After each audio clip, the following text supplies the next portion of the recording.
This is a recall of an experience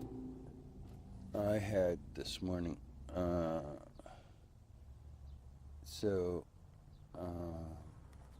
My alarm usually goes off at 6. Well, it always does, and then unless it's no battery, but so it goes off at 6, and then I like to snooze, so I laid back down, and then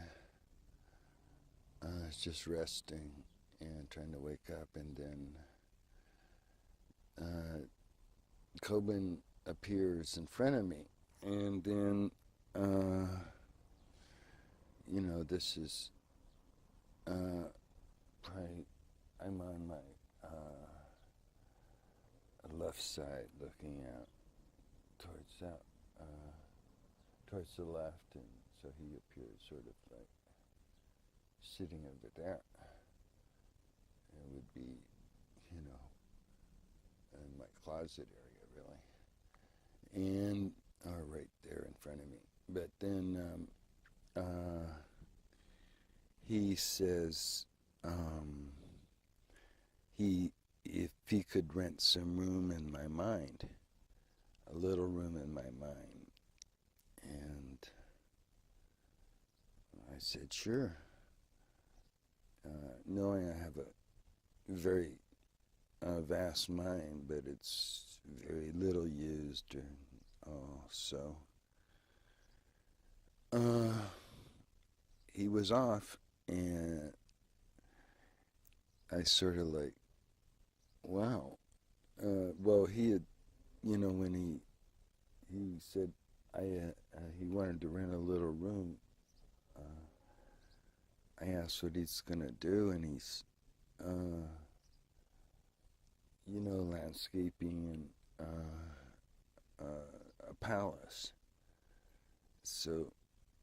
a palace? Yeah, well. And then I remembered all these palaces that all these beings and all these abodes up in that Buddhist heaven were in, and they weren't all human, most of them weren't anyway, but they were all Buddhist or had that belief in the Buddha, and but most of them were, within eyesight of the Buddha, if you could see the Buddha through all the beings that were surrounding the Buddha. But then from their viewpoint in their palaces, they're all surrounded by their enlightened armies that can also go outside and fight off any forces that would try to penetrate that heaven. So they are like enlightened warriors, but they like to stay in heaven, but they have palaces, and these palaces are great palaces. And so I was wondering if he's going to build a palace like that, and so he's sort of has a palace in mind. I don't know, some palace he could bring in from time. I think it's already built, because I sort of know what he's planning, but then I can't go there really, because it's his private place and space, but even though it's in my own mind. So, but I got curious anyway, and then I saw the direction he headed off into to, stake out some place, and homestead or whatever. So then I decided to go see him in a sort of like a drone view, going there with, but most of it's just empty, so just flying there. But as I got closer to where I guess Kobun, the exact Kobun direction that he went in, I noticed that there was sky and there was land. So he did landscaping. He installed meadows and fields and forests and sky and stuff like that, streams and rivers. So I got closer and closer, and the outside of that area was empty, but inside, where he had uh, done landscaping, I got closer, but I didn't see the palaces. I got closer. I assumed it's either. I assumed it was hidden, so I didn't see it, and so. But I think I might have caught glimpses or something, kind of reflections or something in the background, but I don't know. So, but then I could see as I got closer and closer into this, there was like a garden out front, down below. As I came in, like a drone view, and I could see Kōbun, and Kōbun was with this young girl, and they were playing. They were in the garden having the greatest fun, and then I kept at my distance, but I could see them, and then for some reason I was totally overcome with sorrow, and tears started flowing out of my eyes uncontrollably, and uh, grief struck me totally, and I was yelling and wailing and writhing in agony on my bed, and I hadn't felt so much tears come out of my eyes, I don't know when, and they wouldn't stop, and I cried and I cried like I didn't know how, and and I just kept on crying, and then after about 15 or 20 minutes, it seemed like I couldn't, and then even the alarm goes off, next alarm, and I turned it off and tried to get up, and got too much sorrow and crying, and then I it, I was it was it just kept going on and on, and then and I couldn't see anything. I wasn't in the forest or the garden or anything. I was just crying and very in sorrow, and just I could see the darkness in my room and lights, and but I could. It was like being a normal world, just crying and crying, and this was from about just after 6 to, and then I heard this tiny bell, and I looked up, and then the little girl appeared in front of me, and she was smiling and very happy, and said, "You don't have to cry for me anymore." And then she went, and then the alarm went off. Oh.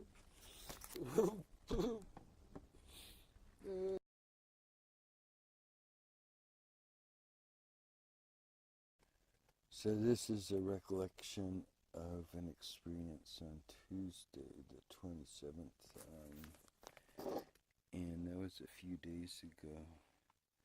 So,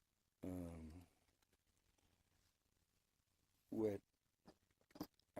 was happening is that I was working on my computer in the afternoon, and then I had the black curtains drawn so I could see the computer screen, but at the moment I believe I had just completed some work, so I put down the screen, and so it was a darkened room and then, well, I had just read about Kōbun's resume, I guess then, just before, maybe the day before. But what was bothering me was the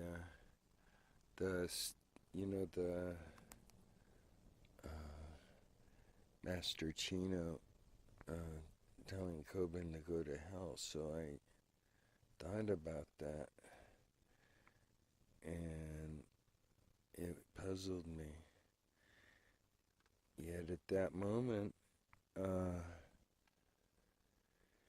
in that darkened room, Kobun appeared on his chair floating in front of me and said, would you like to go to that house? So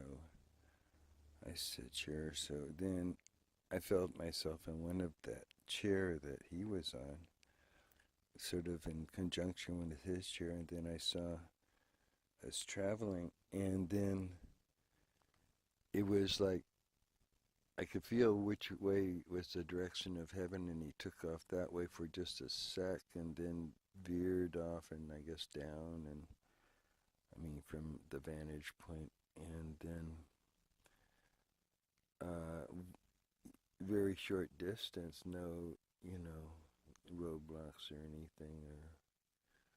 I guess there's one way, and it's sort of like I remembered like tracks or something going over, or maybe that was stages or shells or something. But I guess we punched right through and we're right there in practically seconds, and then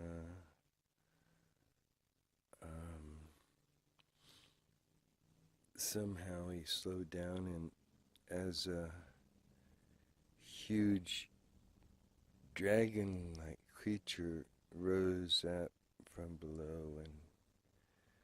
it was red and many colors too, but it had at least a dozen heads that looked like dragon heads, and somehow they all spoke and like, what are you doing here? And Kōbun calmly replied, we are visitors. And suddenly the ferocious dragon being wasn't so ferocious, but you could see the colors and lines of colors and geometric colors running up and down all over his necks and body and flushing, and it was very spectacular and psychedelic. But the serpent heads turned into more like human, with faces of one single face of an elderly man that spoke in a reassuring tone, to the effect of, you are welcome to visit as long as you like, stay as long as you like, and enjoy the hospitality, and don't disturb the guests, and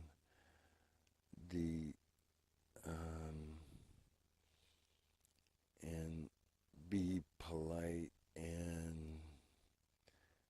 address the beings by their actual names and not insults or anything.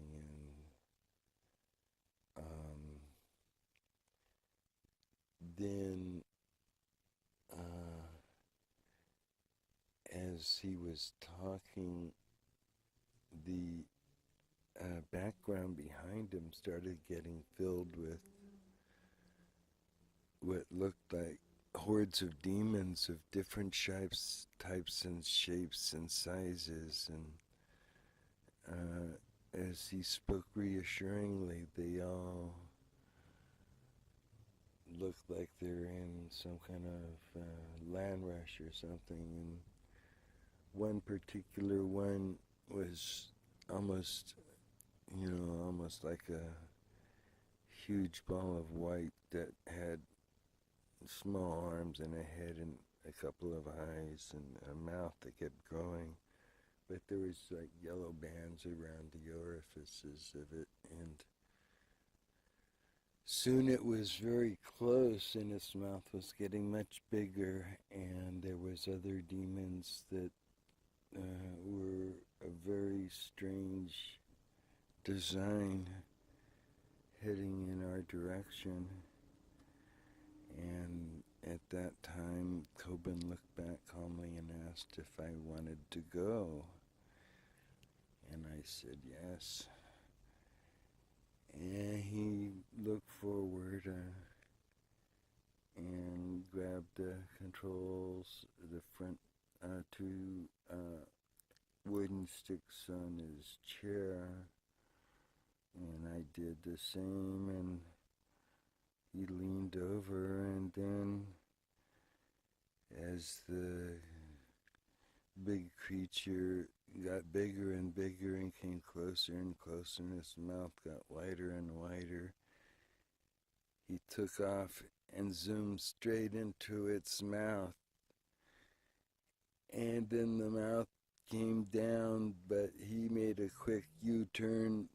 and we got out just as the mouth closed, and all this slop was splattering behind us, and I looked, I could see back, and that being had some kind of long arm reaching out, and it was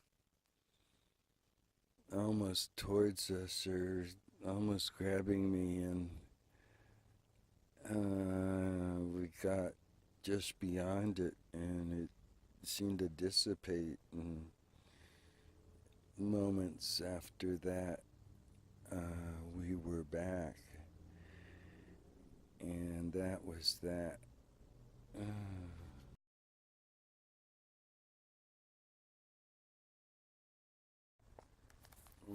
This is Lance Carter, and this is about a experience I just had a moment ago. It's now 1:47. It was probably around 1:45 that it ended on April the 11th, Wednesday, in San Jose. And so what happened is I was sitting down and just staring off into space, and Kobun appears, so I'm just like, but I was like, I wasn't paying much attention to him, like he appears often, but then I said, oh, I better pay attention. So I stopped what I was doing and put and bowed 3 times, and then he started going over some kind of things that he didn't want me to do, and that seemed like writing, some kind of writing he didn't want me to do. It was something he was going to show me something else, and so he was like, know the writing, and then he started, well, I could see him in his robe, and then he was down, and he had on his knees and working on calligraphy and or art, and the simple Japanese art. So he was showing me how he did it, and then forms and signs and the meaning. And the meaning is really connected with the form and the signs and the art, as the art, say, like a sun, the circle, the other elements of ink that come off the curve of the brush as it turns, is the sign of the notion of the unity of the sun as its impact in the drawing, and the drawing by its particular geometric form on the media and the dimensions of the media, how many inches wide and tall or such, and then seeing the perspective and the particular forms that are present and being able to define them as part of the concept that is the underlying reason for making the art. And the art becomes part of the conscious process to attain the enlightening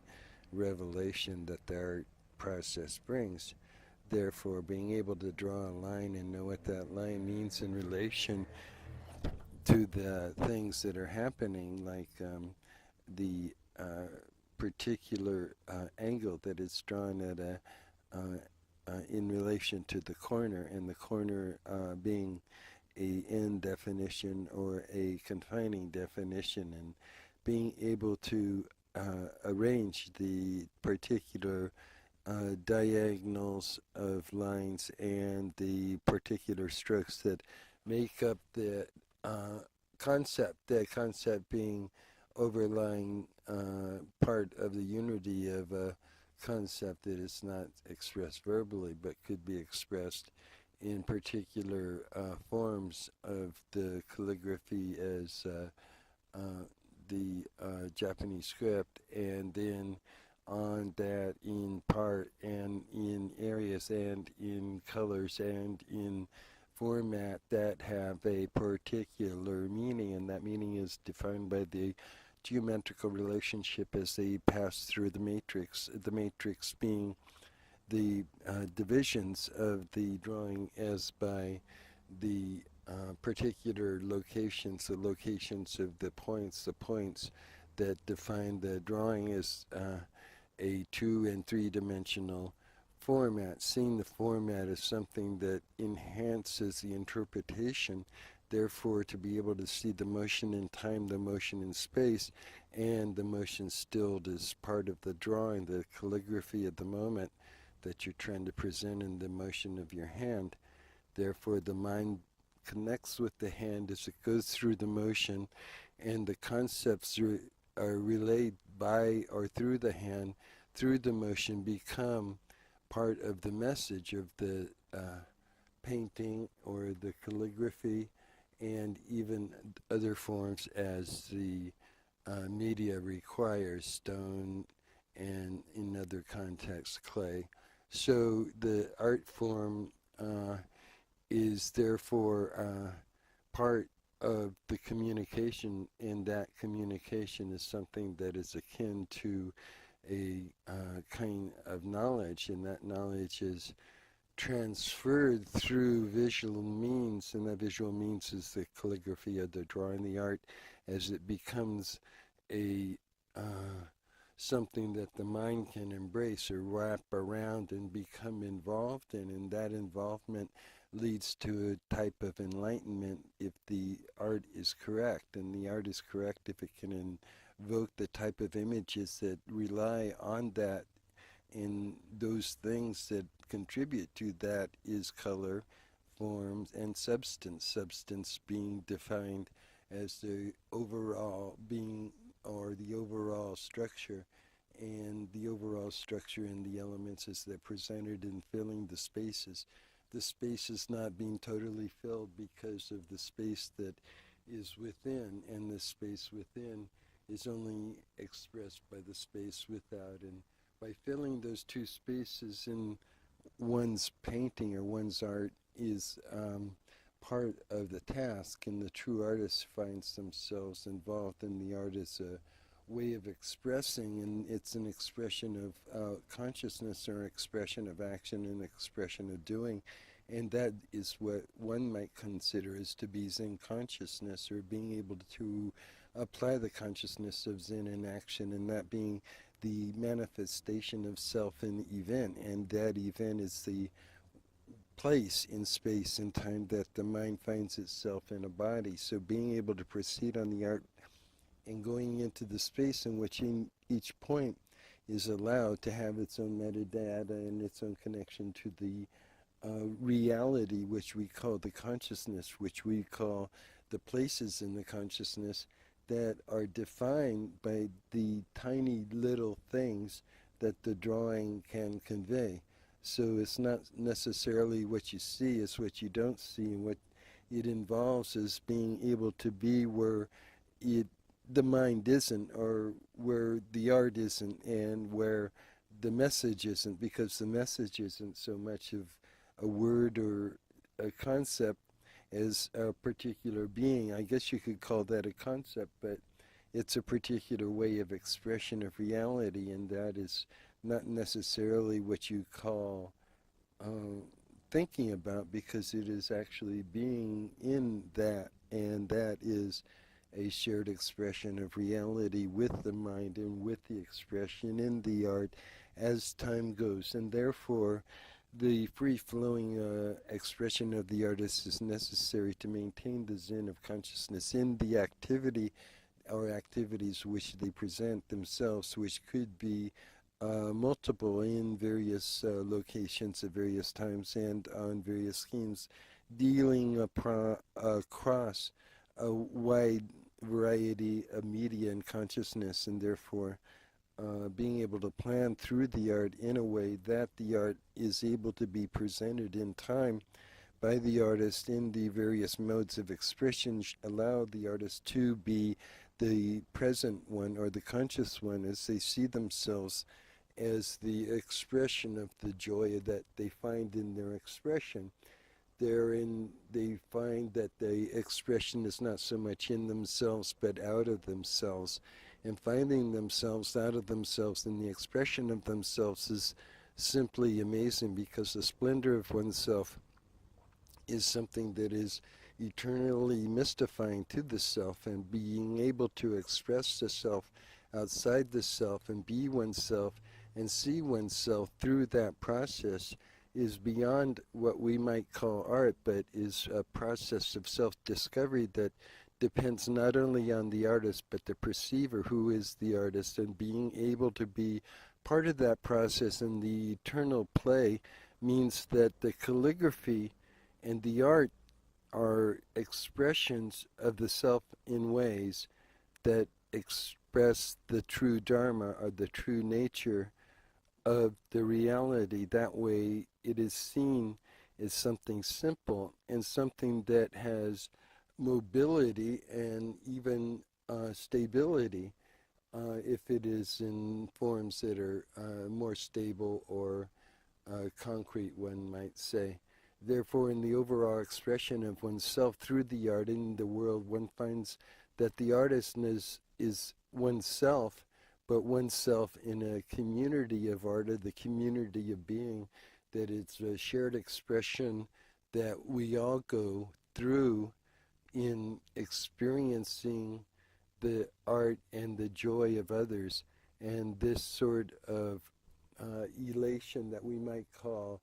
in this experience is something that is not limited by culture, understanding, intelligence, or other types of realizations. That goes beyond what we would say is Zen, and therefore it is accessible to more in all. And in that process of being able to add elation to the equation of the art and expression of the Dharma means that the Zen is something that is presented as something that is pleasant, and that pleasantness and that joy that is expressed is something that is individual, yet is something that is shared. So it is something that is not only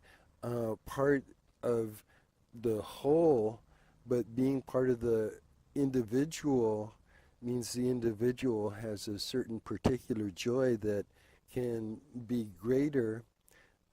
because they own that. And being able to own the art in the self and be the self in the art means that the being or the artist that does the art in the time that they are doing it has their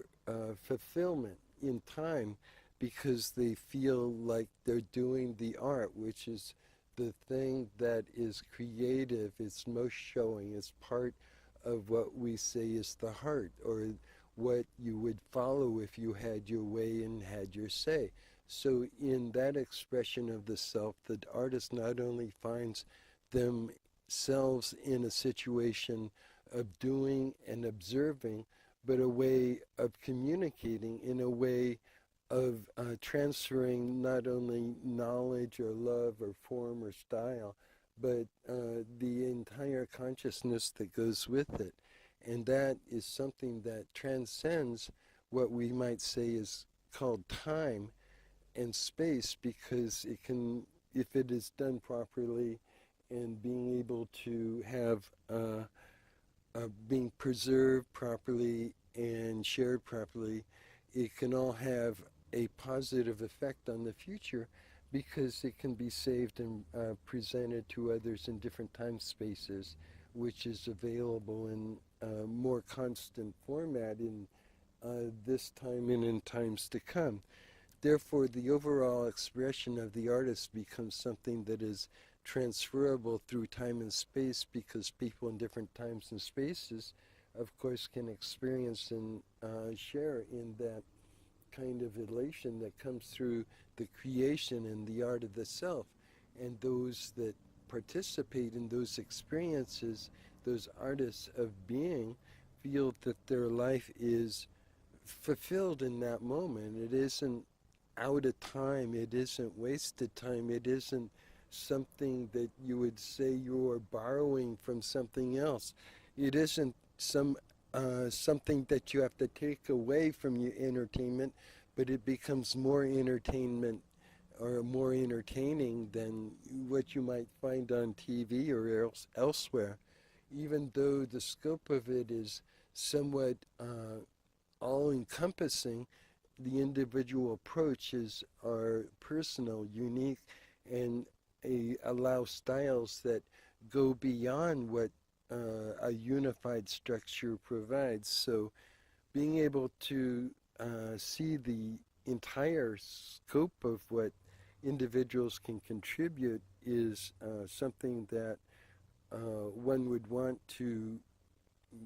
get a perspective on, so that you can have the ability to share and to share the experiences of what others consider their elation and creation of artistic works. And the better we become in those things, the better we are expressing the self, and the self in expression through these arts of calligraphy are akin to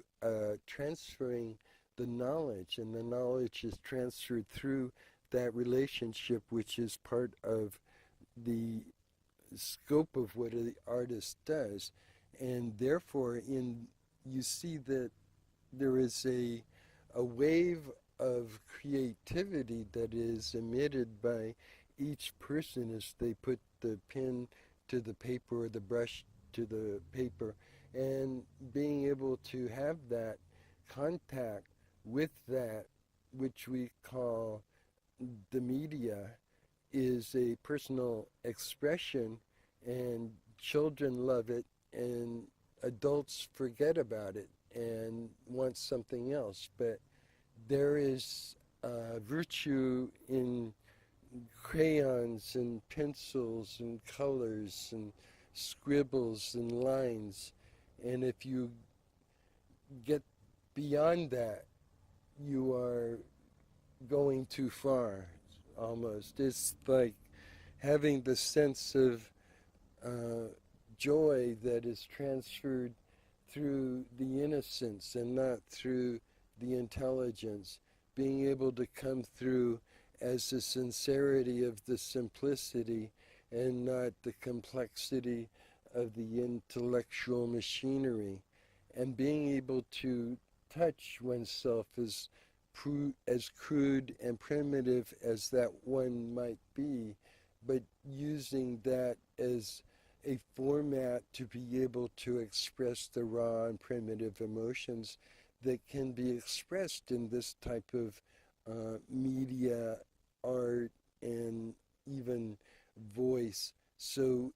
as tying this together, one sees that it's not only the calligraphy that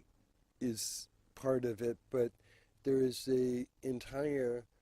vocal and mental spectrum that arises, that is invoked from this, so that the artist is becoming someone, and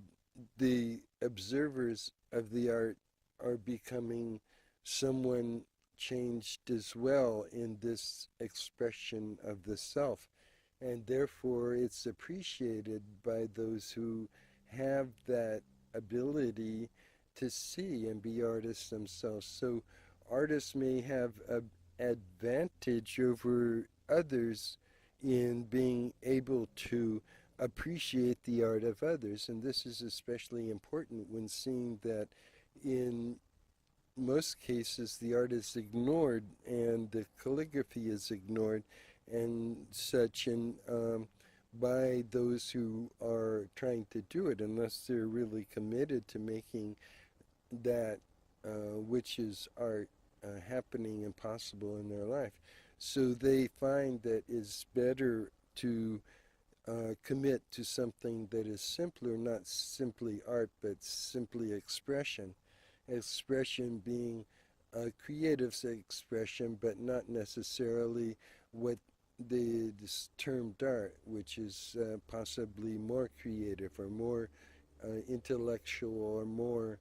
um, gutsy in a way. So the the other way of just being creative and putting it down and out as a way of getting there, getting to art is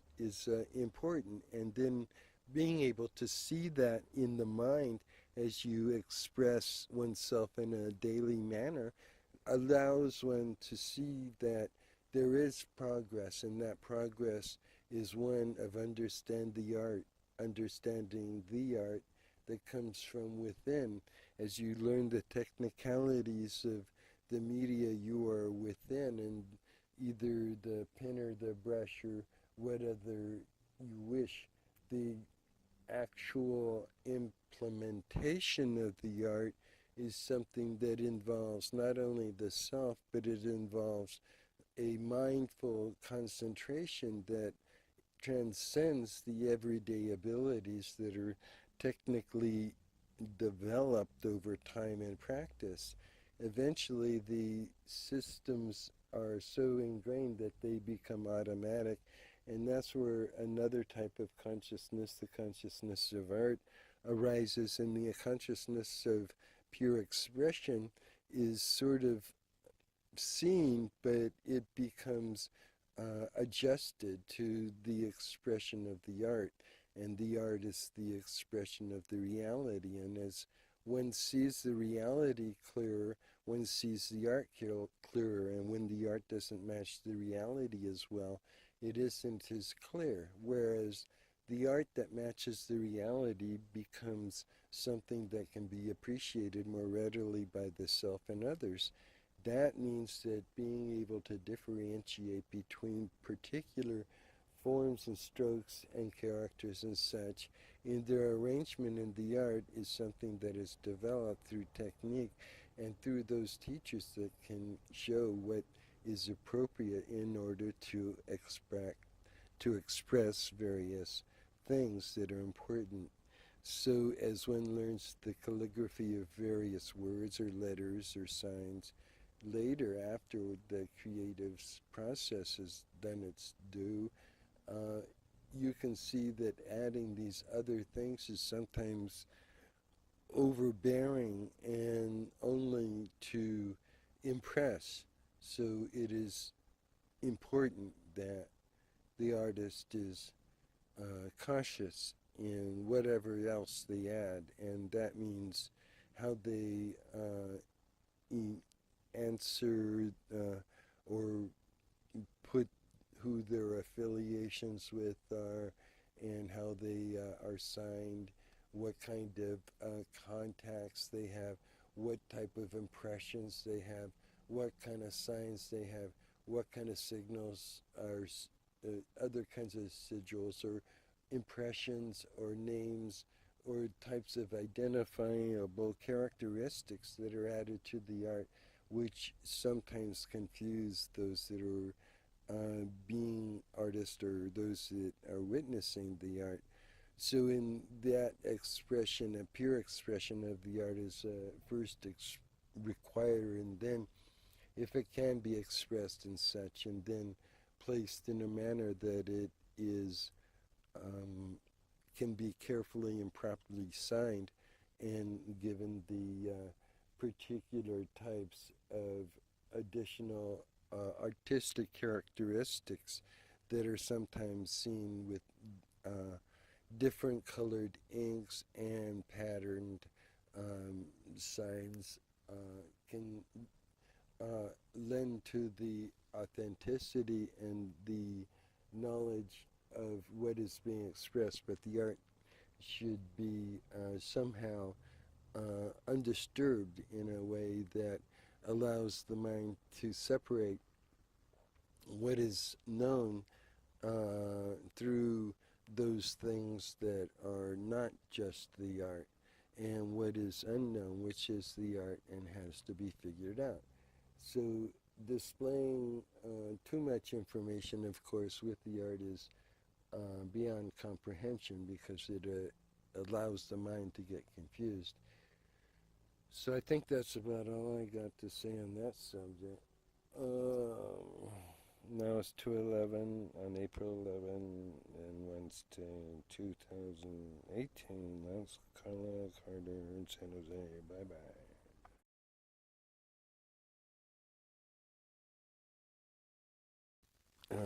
Vision I just had was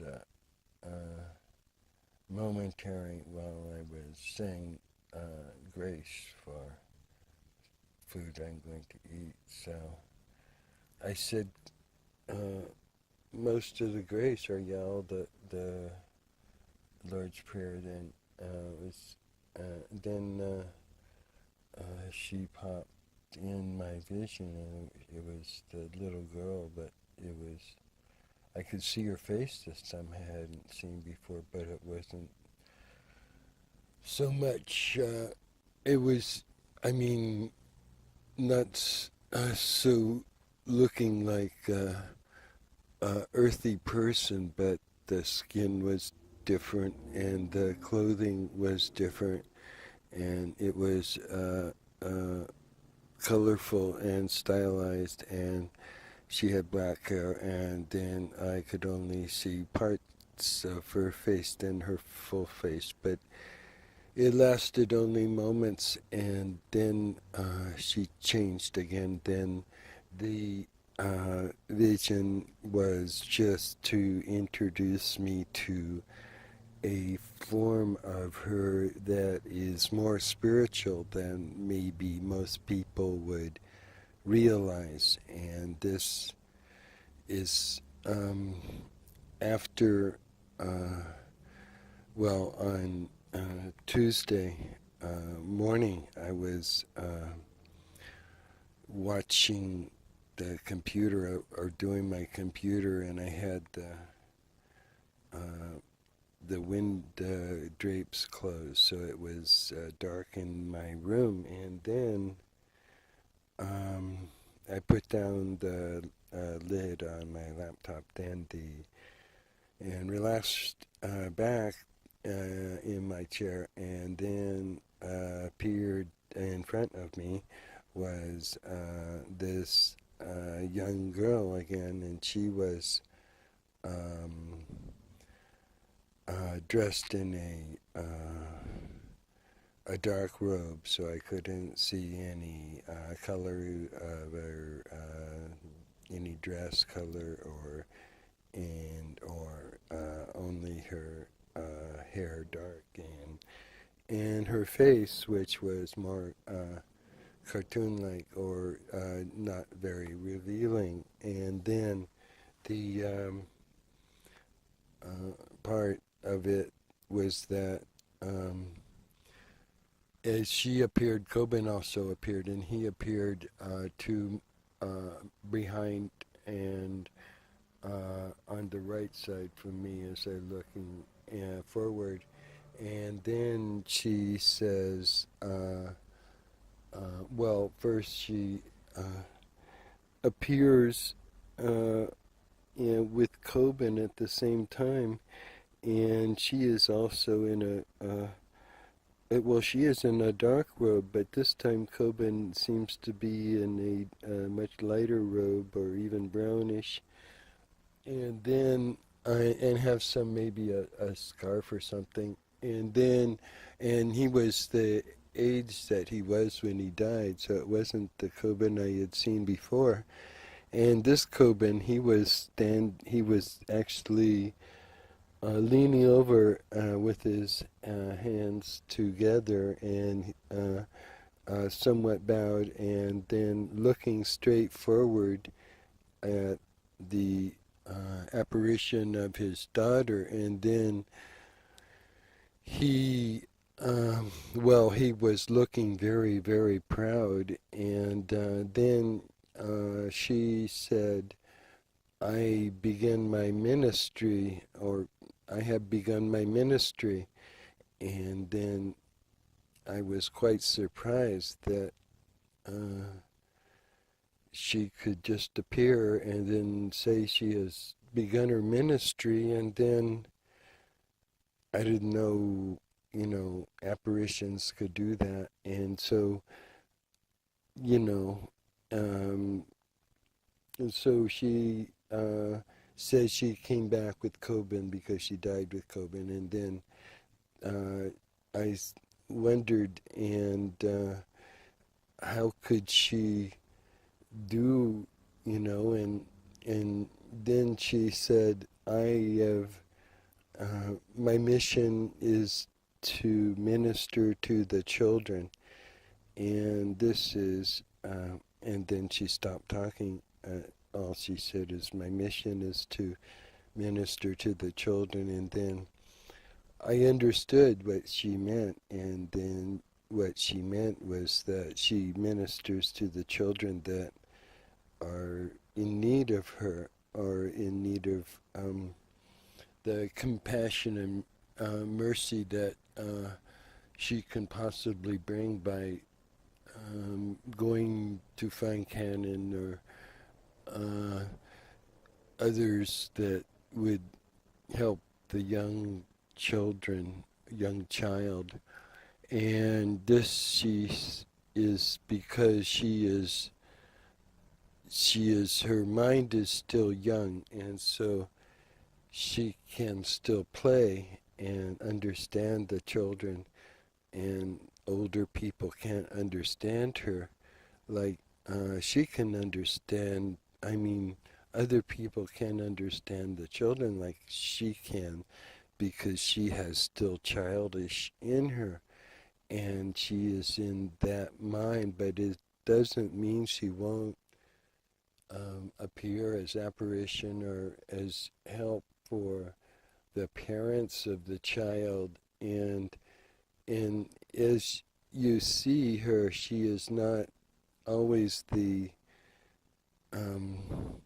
looking as the monk, but looking as more of a princess. And so the way I see her is in both the forms, but only as a child, and not very clear as yet. And also she is instructed that she be called by her spirit name, her spiritual name, which I don't know, so I don't, well, since she just appeared. And then I assume that